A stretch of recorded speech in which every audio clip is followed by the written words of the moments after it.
Welcome! So in this tutorial, I'm going to show you or teach you on how to install Elementor in WordPress. So if you want to know how I did it, just keep on watching. So first of all, you need to make sure that you have the admin panel of WordPress open in your browser. Okay? So now, once you've done that, what you need to do is to just go ahead and click on the plugin section at the left side of your screen, and under the plugins, you should see the Add New option. So just go ahead and click on Add New. Then once you've done that, just go ahead and search for Elementor. So you should see the search bar at the upper right side of your screen or at the middle part of your screen. Okay?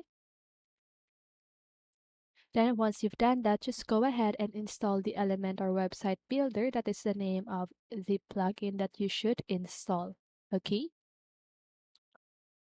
So now what you need to do is to just go ahead and wait.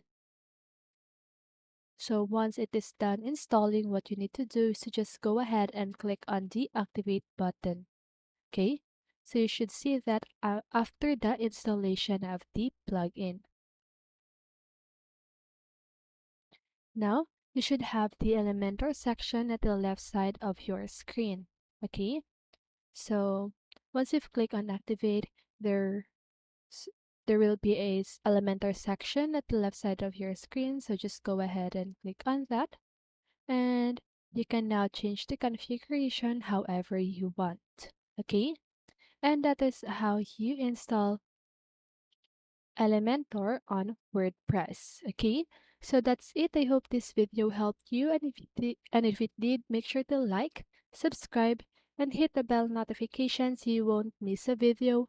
See you on the next one, and have a great day.